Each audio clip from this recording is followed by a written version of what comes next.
All right, so the first assignment was geared towards you setting up an environment and also learning one particular skill of being able to create a really, really trivial hello world web page, right? So having just a server hosting some static content.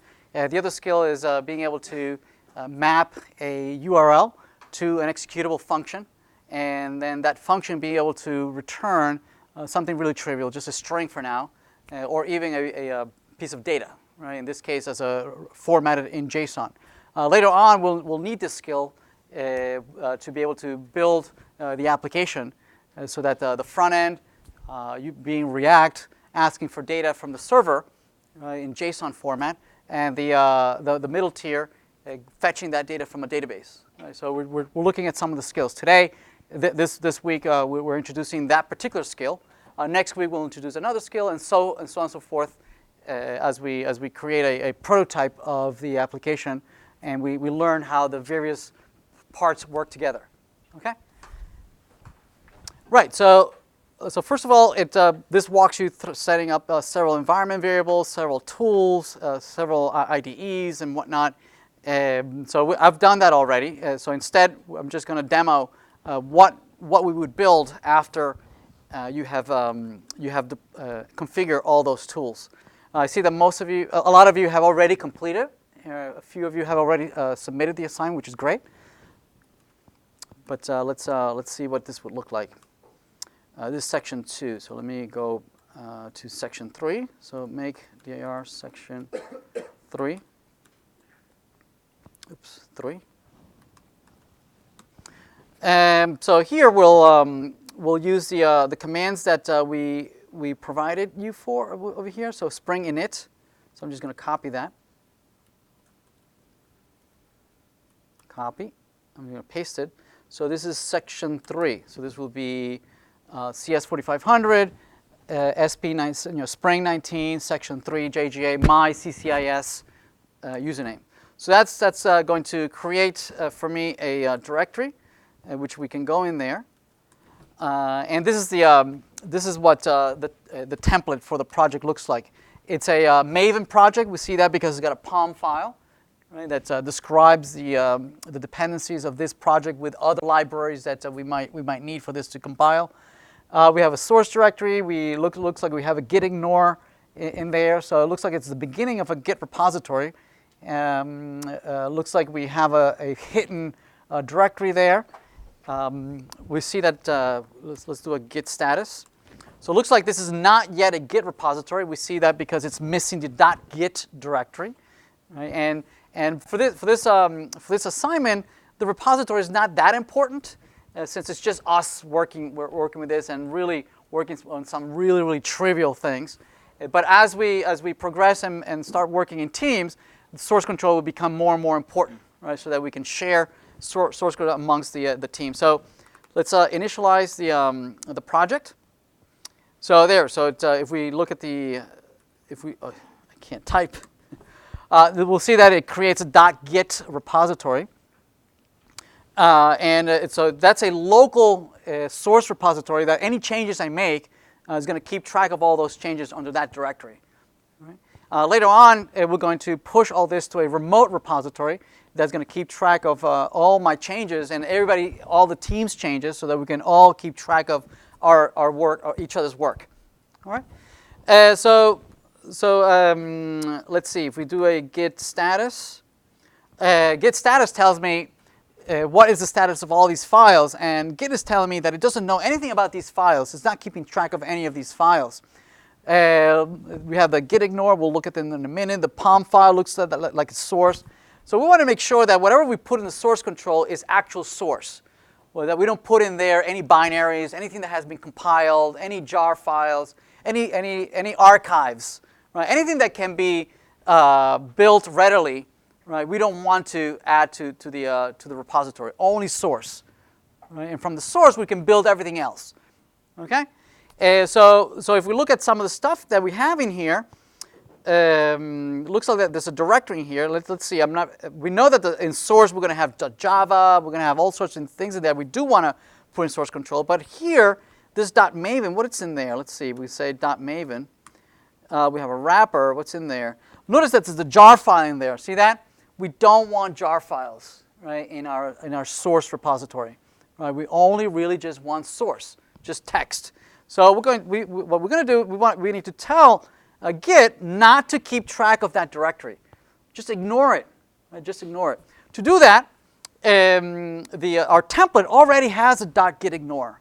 And that's what it's for, right? So that we can list things that we want the source control to ignore. We can look at what's in there, pico.git ignore. And it looks like it already created several directories and several files that our repository is going to ignore, right? So any directories that are configuration directories for the IntelliJ IDE, we don't want that.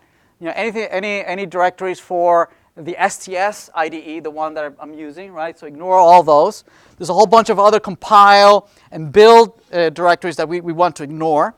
But now also we want to ignore that .mvn directory, right? So let's ignore that as well. So we're going to put that in here, .mvn. We're going to save that. So if we do a git status again, notice that the .mvn is no longer being considered. Right, it's being ignored. Make sense? Right. So since this is the very first set of files that I need, I haven't actually implemented anything just yet. I'm going to add all this to the repository. So git add everything. Oops. There we go. So if we go to git status, this says that that these files that are going to be kept track of. So I'm going to keep track of how these files change over time. What we have here are a default test that was created by the template when we initialized the project. We have the entry point. This is the main class where the entire project starts up. Right? There's a main function in there that's where it starts running from this file over here. We have a configuration file which is currently empty, but we'll come back to this a little later. This is where you configure data sources. We configure all sorts of things on how to implement your application. The POM file will certainly need that, right? And other files in here that are Maven specific. All right, so we're going to tell Git to yes, I want to commit all these changes, and I'm going to say that this is my very first commit. Okay, so those have been added to the repository. This is the local repository. Only I see this. Eventually, we're going to push it to the remote repository. Okay. All right. Let's see what we have. We can look at the log and see so far what we've done so far. This says that this particular author created this particular commit, and it gave it a unique identifier. Right. This is the commit identifier that we can use. If we ever paint ourselves into a corner that we added some code that something used to work but no longer works, we can always backtrack, right? We can go back in the history, right, to a previous state where we know that the application used to work. So that's very good. We can always go back to any particular previous stable state. Also, we'll see that we have a branch. Branches allow us to work with different versions or different features that we are working at a particular time. We have the master branch, which by its name seems to be very important, and indeed it is. Right? It's a default name of the default branch, and it's where we are expected to have code that is meant for deployment. Right? That we all agree that it has enough level of quality that we're okay with releasing this to the public. All right? So ideally, we treat master very specially in a special way, and one of the things is that we won't be doing any work on the master branch, right? Because it's working. I don't want to break anything, right? So instead, what we typically do is that if we're going to work on a particular feature or we're going to work on a particular fixing of a particular bug, we create what is called a feature branch, a separate branch, and we do all our work there. Okay. Making sure that we don't break what it's already working. So we're going to create a branch. The first thing that we're going to do is the first feature is we're going to create an index file, right? So that this is a web application. So let's create our first landing page. Yes. So we're going to git branch, and we'll say we'll call it a landing page. Okay? So if we do git branch, we see that now we have 2 branches. But we're still in the master branch. We've only created another branch, but we're still in the master branch because there's an asterisk right next to it. Right? We can change to that branch by saying git checkout and landing page. And then we can see that, that indeed we are now in that landing page branch. Any work we do now is going to be in that branch, and the master branch will stay untouched. All right, so how do we create a landing page? We might what we might do is let's see. We have the source directory. Under the source directory, we're going to create a directory where we put all our static HTML content, style sheets, images, anything that we mean for the user to be able to navigate to through a browser. So to do that, we're going to create a directory under the source. Under main, we're going to create web app. That name, web app, is special in the Spring Boot framework. It means anything that you put in there is what's going to be sent over as a public directory, right? That's going to be hosted on the server, and that's going to be the root directory of any content that you put in there. Yes? All right. So we have that, and we're going to put in there a file in that directory, source. Main, let me put it up so you can see. Under web app, we're going to put a file in there called index.html, and in there we're going to put something really simple, h1, welcome to CS 4500. And oops, that's it, h1. And we're going to say that's it. All right, so that's the index file. We can try it out, see if it works. We can do a Maven clean install. Maven clean install. What Maven is going to do, as I mentioned earlier last time we met, Maven is a build tool, right? It's going to compile our Java classes. It's going to package everything into a deployable unit.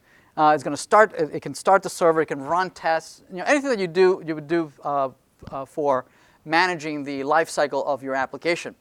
So what's going to do is that it's going to compile everything and package it into a new directory that is not shown here. It's called a target directory. Right? In there, it's going to have anything that you need to deploy. So let's do that. So we're going to do Maven clean install. So this is going to take our 2 Java classes, going to compile them. It's going to take our web app directory, all the content in there. It's going to package everything into a single deployable unit, which in Java, it's called a jar. Right? It's a Java archive.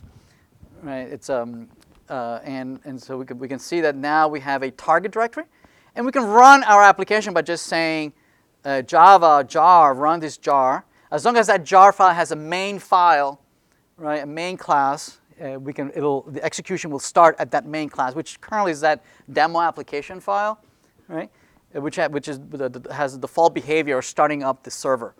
All right, so Java jar, so target. And in there we have this jar. There it is. I'm just going to copy that, and it's that jar file. So this starts up the server, and it failed. I might already have a server already running right here. Let me stop it. Let me stop that. Let me try it again. Yeah, I was saying that the port was already taken. All right, start again.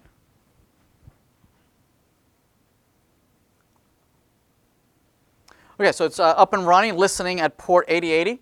So we can take a look at that. So if we navigate, so it'll be localhost 8080, and it comes back with welcome CS 4500. Right, so that file is running. Yes, everybody okay?